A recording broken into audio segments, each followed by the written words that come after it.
We're going to get another side of all this now from West Virginia Democrat Joe Manchin. Senator, thank you for being here. And I want to go back to the top, Sure. to what John McCain was talking about. He doesn't seem too enthusiastic about reducing the size of our troop forces in Afghanistan. How do you come down? Well, I have the utmost respect for Senator McCain, John, my friend, and a true war hero in the Senate, and we all look up to. With that, we have a difference, respectfully, a difference of opinion on this, and I mean respectfully. In West Virginia, we basically are a hockey state, and we felt that when our country was attacked on 9/11, we had every right and responsibility to go get the people that did damage and killed 3,000 Americans. We've virtually done that. We've killed Osama bin Laden. We've crippled Al-Qaeda. Now, I guess, are we going to be there forever? Is our mission now to occupy that country in some way or shape or form forever? I don't believe so. I believe that's wrong. I believe we need to come back home and rebuild America. I think we have to be ever vigilant, and basically with the war on terror, have our operational forces, our strategic forces who are able to go anywhere and be able to strike at any time before someone comes to America or does harm to Americans. I believe in that.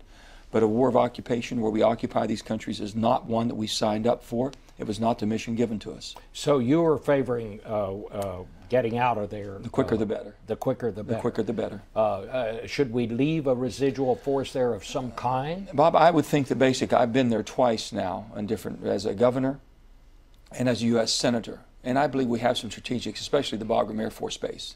That's a tremendous opportunity, a strategic point for us to launch from and protect our troops, for our special forces to operate out of.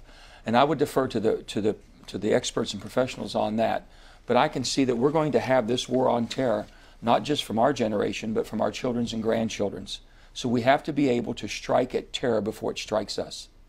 I don't think there's any question that we have denied Al-Qaeda a safe haven. True. In Afghanistan. But they now have a safe haven in Pakistan. What do we do about Pakistan, Well, Senator? I approve of the drone strikes there.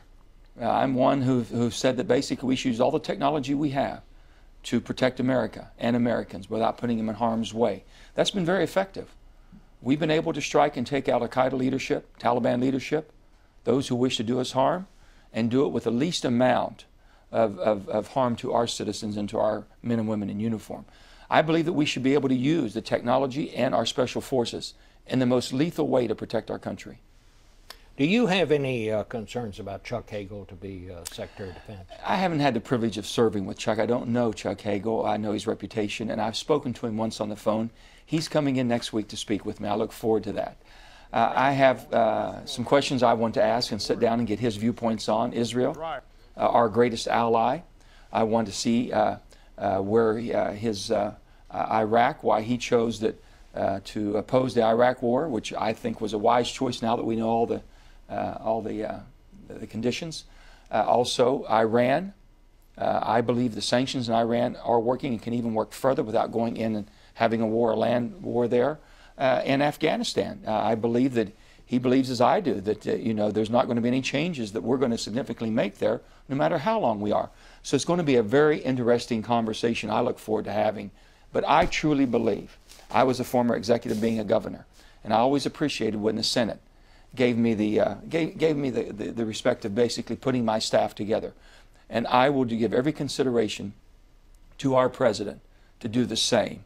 But there's still some serious questions we need to ask. What about gun control? You know, you had one of the most Yes. memorable ads during your campaign for the Senate, because you actually fired a rifle. Yes, I did. At one point during that. You're a proud member of the NRA, Yes. but you're now saying after the shooting in Connecticut, we need to do some stuff. First of all, in my life, did I ever think that I would ever see children, let's say babies, in a kindergarten get slaughtered?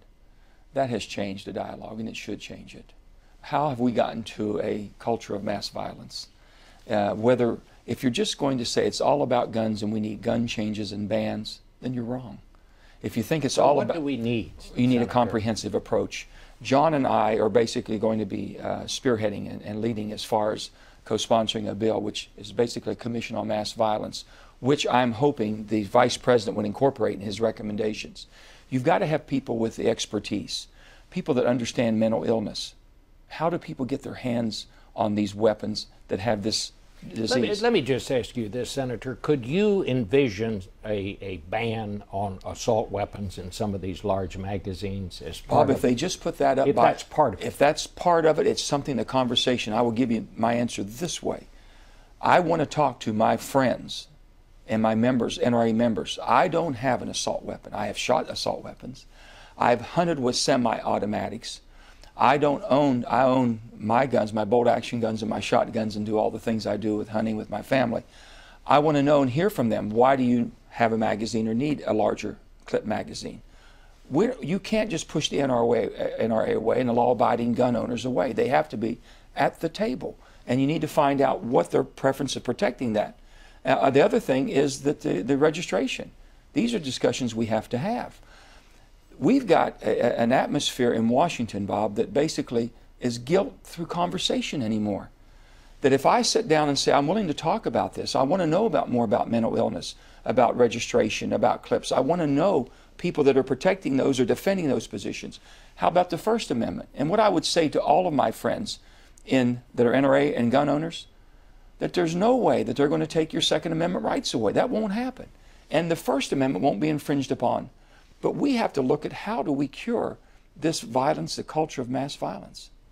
Senator, it's a pleasure to have you. Hope we'll see you again. Good to be here, Bob. Thank you. And we'll be back in a moment to talk to General Stanley McChrystal.